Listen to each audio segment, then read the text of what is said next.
이사를 앞두고 있는데 SNS에 뭐 입주 청소 망해서 돈만 날렸다, 뭐 업체랑 싸웠다, 결국 내가 다시 닦았다, 뭐 이런 글들을 보면요, 이제 그런 업체를 안 만났으면 이제 하는 그런 생각으로 정말 열정적으로 찾아봅니다. 사실 입주 청소를 뭐 평생 몇 번이나 맡겨 보시겠습니까? 과도한 추가금을 요구하거나 청소 범위가 생각했던 것과 다르다고 해도 뭐 당장 다른 업체를 부를 수도 없고, 입주 청소 업체를 완벽하게 고르는 방법 같은 건 없습니다. 저도 업체를 하고 있지만요, 실제로 맡겨보기 전까지는 정확히 몰라요. 그럼에도 불구하고 계약하기 전에 걸러내야 할 어떤 최소한의 기준은 있습니다. 오늘은 입주 청소 업체를 선택할 때 꼭 확인해야 할 세 가지를 말씀드리겠습니다. 첫 번째는 청소 범위와 추가금입니다. 견적 어떤 상담을 할 때 뭐 이런 것들을 잘 안 알려주는 업체라면요, 저는 계약하지 않는 걸 일단 추천드려요. 그러니까 처음 상담할 때는 다 깨끗하게 해줄 것처럼 이야기를 하는데, 막상 이제 청소가 시작되니까 분진이 많아서 추가입니다, 뭐 곰팡이가 있어서 추가입니다, 추가금을 내지 않으면 이 부분은 청소에서 제외된다고 합니다. 여기서 이제 오해하시는 게, 추가금 자체가 나쁘다고 생각을 하시는데, 추가금은 뭐 사전에 협의만 되었다면요, 오히려 좋은 시스템이라고 봐요. 사실 저는 제주도에서 7년간 이제 업체를 운영하면서 입주 청소를 할 때 추가금을 얘기한 적이 단 한 번도 없었거든요. 왜냐면요, 그 전에 뭐 이미 현장 견적을 다 보고 협의가 다 되고, 그래서 뭐 최종 금액을 이미 결정한 상태로 작업을 시작을 했거든요. 그런데 이 육지로 보니까 지역이 넓기도 하고, 또 미리 현장을 볼 수 없는 경우도 많고, 뭐 여러 가지 여건상 현장을 보지 않고 작업을 가야 하거든요. 그런 상황에서 일률적으로 금액을 책정하면 누군가는 오히려 이제 손해를 볼 수가 있다는 거예요. 그래서 추가 요금에 대한 어떤 항목을 정하는 건데, 이걸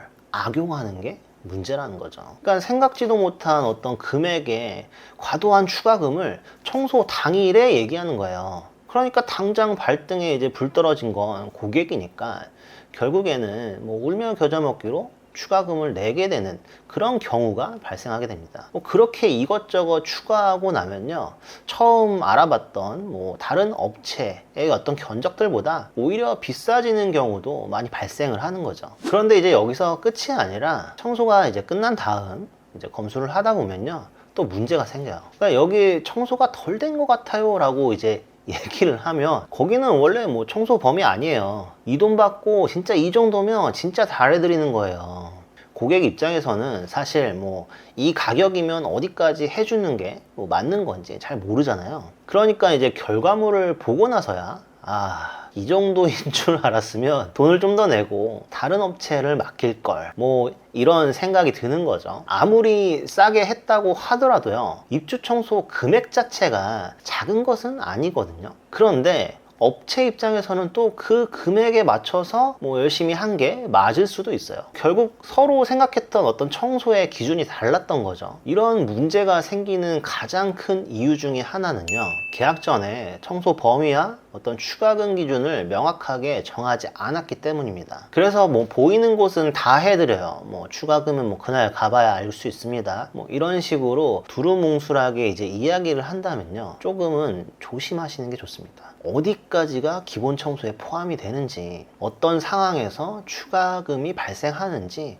계약 전에 반드시 한번 확인해 보세요. 그리고 가능하면 말로만 듣지 말고요, 문자나 뭐 계약서처럼 기록으로 남겨두는 게 좋습니다. 저희 우리 집 구조대도요, 뭐 전화로 설명만 드리면 고객님이 전부 기억하시기 어렵기 때문에 계약 전에 청소 범위와 뭐 추가금 항목을 문자로 보내드리고 있습니다. 그리고 업체에서 보내준 문자가 길다고 귀찮다고 그냥 넘기지 마시고요, 청소 당일 얼굴 붉히는 것보다 계약금 입금하기 전에, 계약하기 전에 단 5분만 좀 투자해서 읽어보시는 걸 추천드립니다. 그리고 두 번째는 가격이에요. 입주 청소를 알아보시다 보면요, 뭐 평당 13,000원, 만원, 뭐 심지어는 그보다 저렴한 업체들도 보실 수 있을 거예요. 저는 뭐 무조건 비싼 업체를 선택하라, 뭐 이런 말씀을 드리는 게 아니고요, 대신 가격만 보고 업체를 선택하지 말라는 겁니다. 평당 가격이 저렴하면요, 마음이 혹하는 거 저도 압니다. 안 그래도 이제 이사하면서 쓰는 돈들이 만만치가 않잖아요. 다만 개인적으로 평당 10,000원 초반에 저렴한 견적을 받으셨다면요, 바로 좀 계약하기보다는 왜 이렇게 저렴한지 꼭 확인을 한번 해보셨으면 좋겠어요. 우선 이 평당 가격의 기준은요, 보통 새 집인 경우입니다. 그러니까 비교적 깨끗한 상태에 오염이 거의 없는 곳이 기준이죠. 당연히 거의 대부분의 현장에서 오염에 의한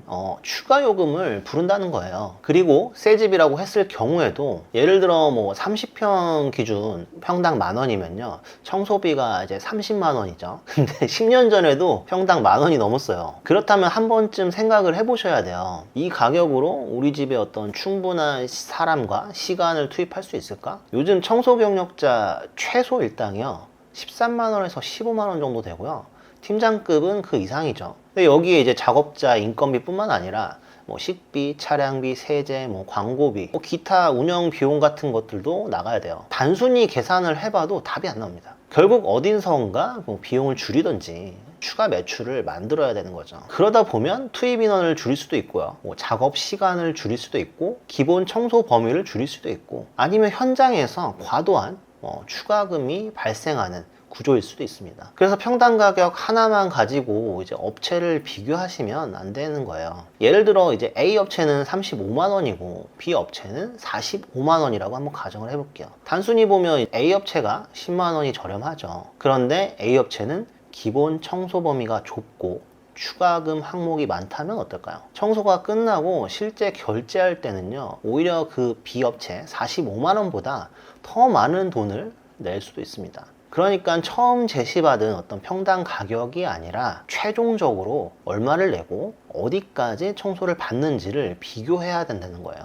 요즘 입주청소 시장을 보면요, 저렴한 평당 가격을 내세우는 업체가 있는 반면에 또 뭐 탈거 청소, 전문 장비, 친환경 세제 등을 강조하면서 프리미엄 업체들도 있습니다. 당연히 제공하는 서비스가 다르면 가격도 달라질 수밖에 없거든요. 문제는 고객들이 이제 광고를 보다 보면 가격은 저가 업체를 기준으로 생각을 하면서 청소 퀄리티는 프리미엄의 업체 광고를 보고 기대하게 된다는 거예요. 그러다 보니까 자연스럽게 저렴한 가격에 높은 퀄리티를 기대하고 맡기게 되죠. 뭐 저렴한 업체들이 나쁘다는 것은 아닙니다. 정말로 그 정도의 그 가격에 청소를 하는 거죠. 그런데 실제 서비스가 내가 생각했던 기대에 못 미치면 실망할 수밖에 없는 거죠. 그래서 중요한 건 내가 내는 금액 자체가 아니고요, 내가 내는 가격에 어떤 서비스를 받을 수 있느냐, 뭐 이런 것들을 비교를 하셔야 됩니다. 똑같은 갈비탕이라도 봉지 갈비탕을 뜯어서 주는 식당하고 직접 끓인 육수에 고기를 푸짐하게 넣어주는 그런 갈비탕 집은 다르잖아요. 청소도 마찬가지죠. 같은 입주 청소라는 어떤 이름에 있어도요, 뭐 안에 들어가는 게 전혀 다를 수가 있습니다. 그리고 마지막으로 세 번째는 투입 인원과 작업 시간을 확인하셔야 돼요. 사람이 많다고 뭐 무조건 청소를 잘하는 건 아닙니다. 실제로 뭐 숙련된 2명이 서투른 3명보다 잘할 수도 있어요. 하지만 청소에는 어떤 최소한의 물리적으로 필요한 작업량과 시간이 있습니다. 저희가 작업하는 기준으로 보면요, 신축 30평대의 아파트라고 하더라도 보통 3명이 들어가서 5, 6시간 정도는 해야 되거든요. 물론 뭐 집의 구조나 오염도, 뭐 작업 범위, 작업자의 숙련도에 따라서 좀 달라질 수는 있어요. 그러니까 꼭 3명이 와야 한다는 이야기를 하는 게 아니고요, 인원이 1명 뭐 적게 와도 작업 강도를 높여서 할 수는 있지만요, 최소한의 어떤 작업 시간은 필요하다는 겁니다. 계약하기 전에 몇 명이 와서 뭐 대략 몇 시간 정도 작업할 건지, 뭐 어떤 예정인지 이런 것들은 좀 확인해 보시는 게 좋다는 거죠. 왜냐하면 해야 할 어떤 청소의 양은 정해져 있기 때문입니다. 해야 할 양은 그대로인데 뭐 사람이 너무 적거나 아니면 작업 시간이 지나치게 짧아지면요, 한 사람이 해야 할 일이 많아지겠죠. 처음에는 꼼꼼하게 작업을 하다가도 시간이 부족해지면서 점점 급해지는 거예요. 특히나 이제 하루 2집을 해야 한다고 하면요, 다음 집에 이제 또 가야 되고,